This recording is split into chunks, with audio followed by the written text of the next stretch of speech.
Hello, welcome back to the channel. You join me in the middle of a field with a cup of coffee, which normally only means one thing, race weekend. So I am in a sheep field at 8 o'clock in the morning in Minehead.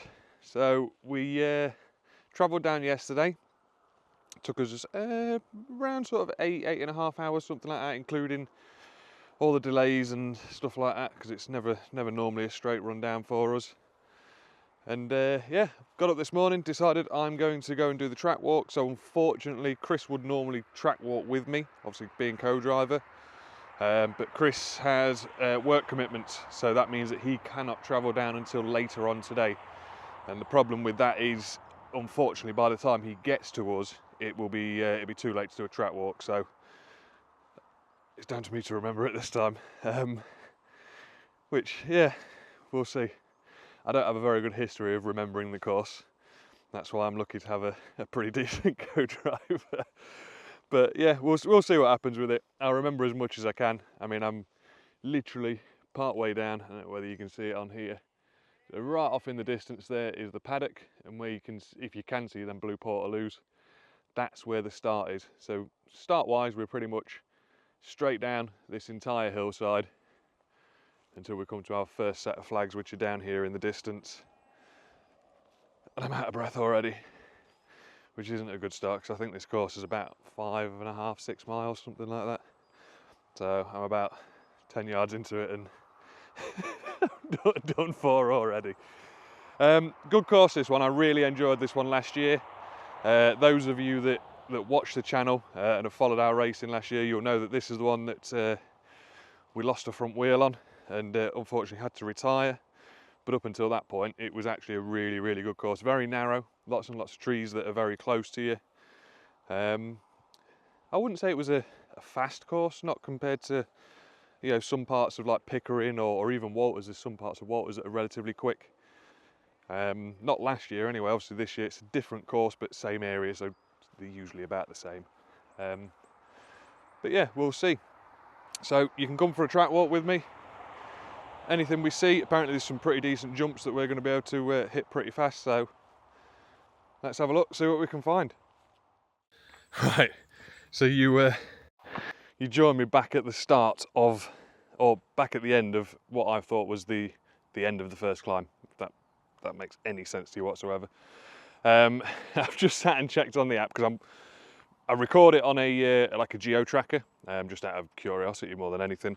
And the first climb that we came into was a total of 214 feet in height difference from where we started. It's not a massively steep slope. I would say probably 12, 13 degrees, something like that. So it's a really long climb. Now, it doesn't seem a lot. Height is obviously a fair amount that we've climbed. But in the little Freelanders, that is a lot of climbing for a long time. And when you're only running, you know, small figures compared to everybody else in terms of horsepower, yeah, it's hard work for them. Got to the top of them, got into this lovely little what I assume was an old loading area for logging, and then realised we're still climbing. So which I don't mind the climbs, not in the car at all. Don't mind the hills, don't mind the drops. The problem is I'm from Lincolnshire, so I'm not used to hills. I've not been brought up managing hills and slopes and that sort of stuff. So yeah, I'm a bit out of my element, as you can probably hear with the fact that I'm struggling to breathe at the moment. So, but we'll crack on. Everything I've seen so far is as we expected. There's nothing major, there's no major obstacles. Real narrow gateway, which wouldn't surprise me if somebody had that out at some point. But yeah, track-wise for the most part, we are, I'll show you on this one here, if I can turn the bloody camera around. They're relatively good. Couple of ruts, but there's not, I don't recall this place ever having anything that was that deep that it was going to cause us a problem. What we have to watch out for here is these sides. So this course at the minute is wide.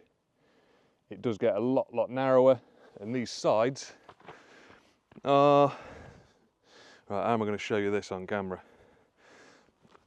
There we go. So we are sort of waist height on me. I'm over 6 foot, so it's pretty high. I think there was one bit last year that we was going past and we kept folding the wing mirror in on the grass, on the bank. It was that tall. But yeah, so right, I'll get to the top of this hill, get my breath back, and we'll crack on. There you go, if that doesn't give you some sort of concept of how high we've climbed. Over there, not sure whether you can see them through the trees or not, but there's some houses right in the bottom distance. A couple of big boats, ships, out on the water. But yeah, I mean, track-wise, still not much different. I think I'm a couple of miles in now, something like that. Yeah, a couple of miles in. To be fair, it's very similar to Minehead from last year. Obviously, no, it's very similar to Ebbvale. When we raced at Ebbvale last year, it's sort of just, it's dirt tracks, which for us is fantastic. So all we've got to be wary of on the dirt tracks, as I've said before, said at Walters on the round 1 video from this year, it's the sudden dips, it's the sudden sort of drainage gullies, that sort of stuff, where we suddenly drop and then hit the other side. Our suspension, I can't remember what it is, I think we've got 5 or 6 inches of travel, you know, and that's, to those that don't know, that's how much the suspension will compress.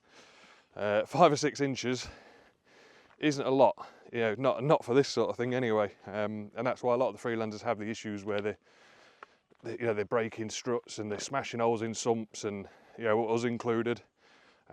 It's just because the suspension cannot cope with the sudden compression of these drainage gullies. Big dips, jumps, that sort of stuff, flies, they're pretty good with. Yeah, I can't fault them on that.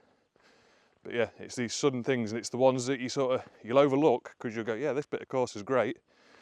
Overlook it, and then you find it at 40 mile an hour, and gives you a bad day. So let's carry on. I think we're actually back now onto a bit of route that we did last year, if I remember rightly. God, I'm out of breath again. I do have a bit of a chest infection, just I'm not completely unfit, although I am pretty unfit.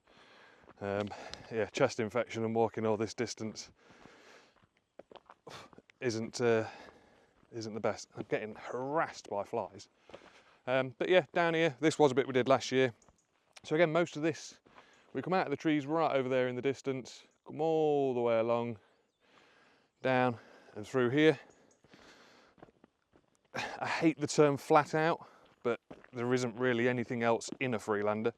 You're either on or you're off. So although I'll say we are flat out through here for us is probably around sort of 30 mile an hour if we're lucky. And that's not because it's, well, it is underpowered. It's a Freelander. That's the crux of it. I mean, that's what makes them so good as a, oh God, they broke my ankle. Makes them so good as a first time car. I always say it, and it's the best way to describe it. It's fast enough to give you, to have fun in, but it's not so fast that if you get it wrong, you're going to cause yourself a big mischief. It's manageable, and it's competitive within the championship that we run it in. You know, that's the best way to put it. It's not competitive against everybody else, because ultimately they're running much more power, much more capable trucks, far better suspension. But as a starting point, the Freelander, yeah, we can't fault it. I'm getting harassed, millions of flies, and they're all over the camera. Right, I'm going to carry on, get out of the way of these flies, because in a minute, 2 of them are going to crawl on the lens, and it's going to be like something out of Jurassic Park. Right then. So we come up a big climb. It's dead echoey in this woods. A couple of ruts here, but again, nothing major. I'm not bothered about them. We can straddle the ruts and we can actually run out of the ruts and along here.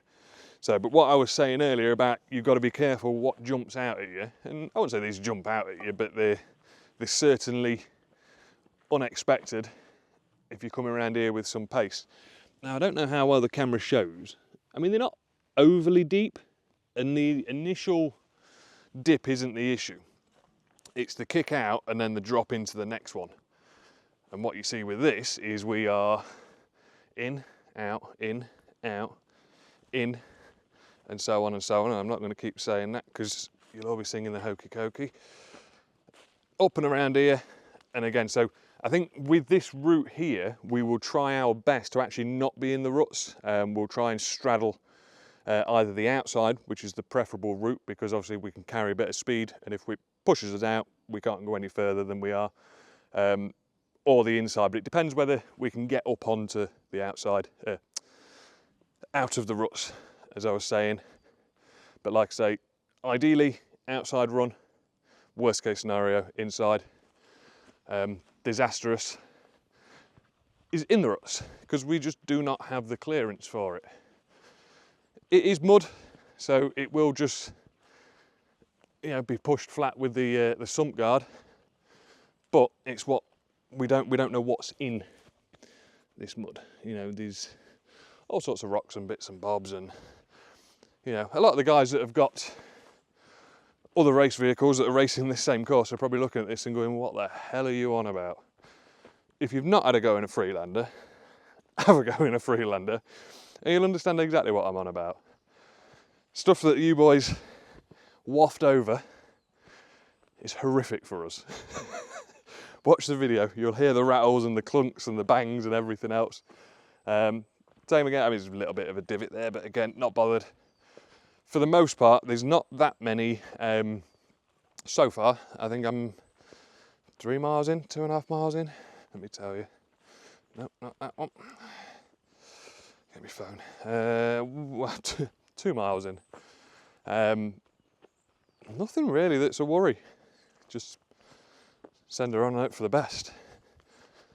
So we should be back to full power. Turbo's been replaced after the last one. So all fitted. We replaced the turbo. Part of replacing the turbo on these Freelanders is to remove the IRD. We drained the oil out of it, found that it wasn't just metallic, it had got some pretty hefty chunks of metal. Here we go, look, just so through the woodland bit we've just been discussing, and then we come straight round through this gap here. I mean, this gap usable width is 1, 2, 3, 4, 5, 6 foot. So 6 foot gap, and then we drop into this hole and then out the other side, which again, it's not going to cause us an issue. It's just these are the things we have to be very aware of. So if we come through there a little bit fast, we need to be slowing it down before we get to that part. Yeah, what was I saying? Yeah, IRD. So the IRD had got some pretty sizable metal chunks in it, so we ended up replacing that. We had a limit strap snap on the passenger front at another event, which at some point has taken out the passenger side front damper, so we've replaced that as well. And yeah, just a few cracks in the rear subframe that needed welding up, but nothing, I say nothing major, they are major parts, but considering what they've been through for the last 1.5 years, nothing that I wouldn't have expected. I'm surprised actually that a lot of these parts have lasted as long as they have, just because of the environments we put in them in. Bovington, for example, when I pulled the air filter out of Bovington, it was absolutely covered. It had clearly not been doing its job, because we think that's where we picked up the damage from the turbo. But yeah, it's just, they're put through hell and back. And for a vehicle that was never ever designed really to be doing this at all, it's not even a true 4-wheel drive. You know, 90% of the time we're out on course, it's a front-wheel drive. I hate to say it because people will come at me, but it's a grocery getter. It's not. It was an infill from Land Rover that was designed for doing, you know, the shopping trips, the school runs, and you know, maybe a little bit of light green laning, but nothing like what we're doing with it. Nothing at the pace we're doing with it, and this is why these vehicles just eventually start falling apart and require the maintenance to keep them going. In some cases, more maintenance than what a lot of the other vehicles that are racing need. that are going way faster than us, but it's because they're designed to deal with it more than what the Freelander is. Right, this is nice. Back through here, look.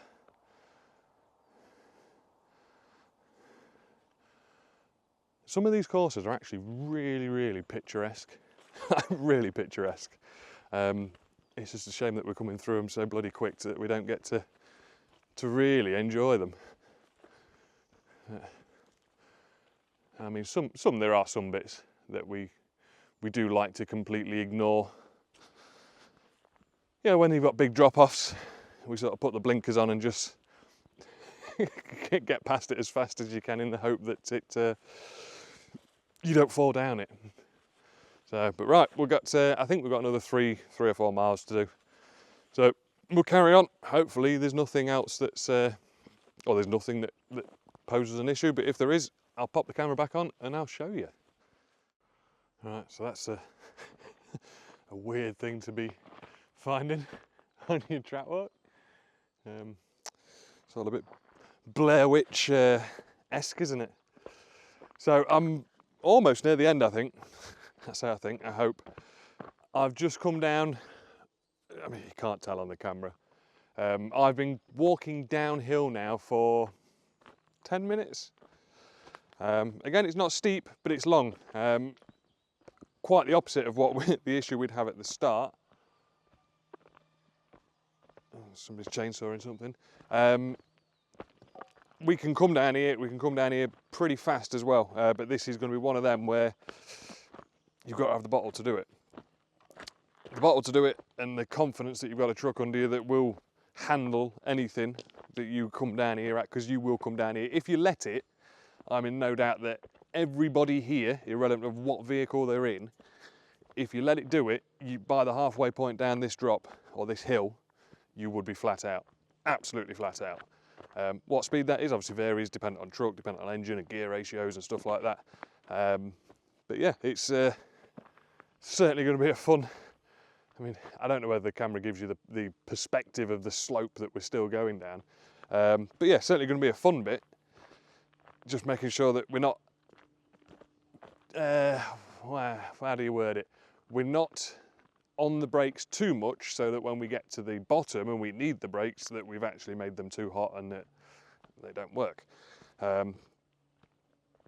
So yeah, I don't know, it's gonna be a weird one. I think 1 or 2 laps in we'll have the feel of it, but I certainly think for the first couple of laps we'll either be way too slow or be way too fast down it. We'll find out, but yeah, still going down now. Still going. I think we've climbed so far over 600 foot, and I don't seem to have dropped much until I started going down this hill, so it'll be interesting at the bottom to see what the actual drop is on this thing, or the descent, what that is in feet. But yeah, we'll crack on. 6, 5, 4, 3, 2, 1, go. Very aggressive launch.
after the tree, yeah.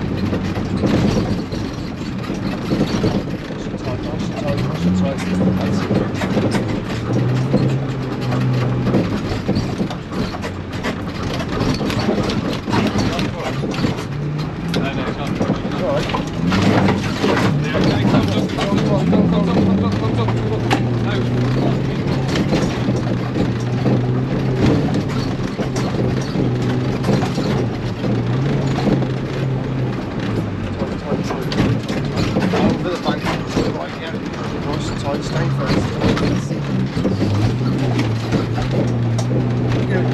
That's it. Getting there, isn't it? It's getting close to cliff, mate.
It's as slippery as it's Yeah, it's wet though, and you can see the change in the colour of the soil, like it's...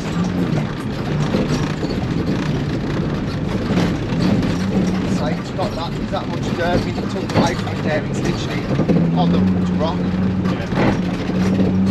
You don't need to get that little bit of soil on top of it then, and it just turns to glass.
Left down the bank, left down the bank, one across that edge.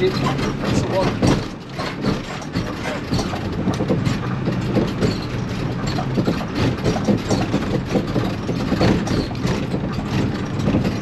Gear ready, mate, get the gear ready. Oh, nice. Like a second ago. I'm not used to this turbo, man. Nice having a fresh new one, isn't it? Yeah, it's pulled around. I'm expecting you to throw it into first, and it's still on boost in second, like. Yeah, so I'm sort of trying to get used to it. Yeah, it's a bit of a sticky one. Come on, let's go. One more. That's it. Go. Down the bank now. First gear. Let it go.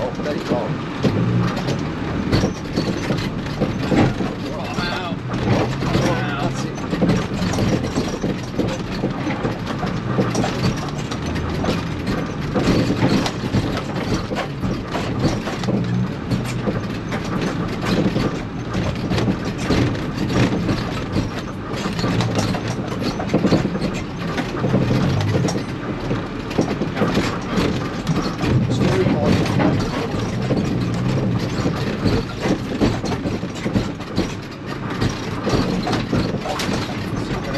Right down into the field and then tight right again.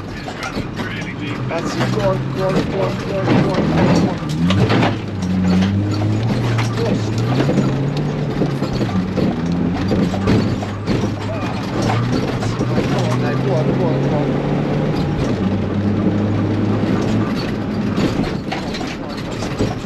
Feel it, go on, throw me. Go. Down the bank, right into the field, yeah. Double jump now, double. That's it. 1, 2, okay, go. Down the bank to the right through the bushes. Go on, that's it.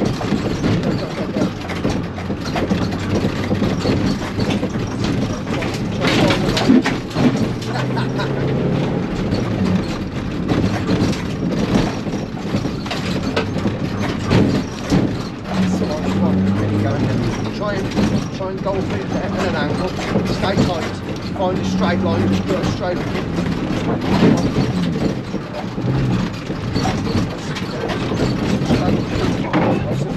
Too many sliding. Yeah, dusty there, that wasn't it?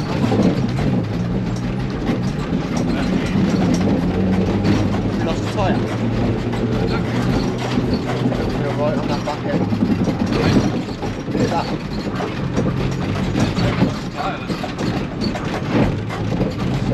Stay.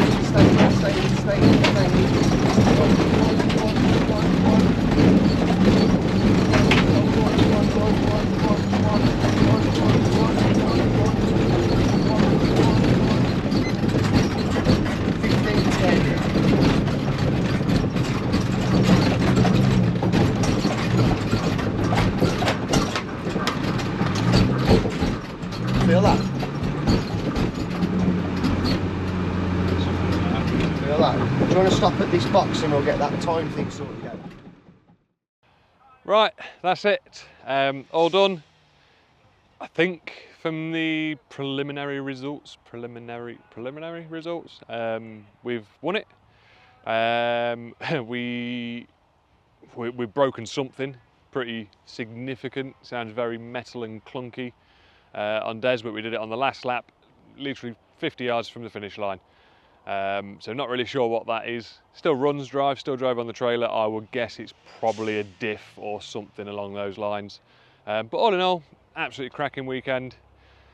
Up until that last lap, old Des performed flawlessly. We had loads and loads of power going up some of these bigger climbs, which was a little bit of a worry of mine. Obviously after penny bont and losing the turbo, it was very clear that that turbo that we had on there was probably poorly for quite a long time. Yeah, absolutely different machine.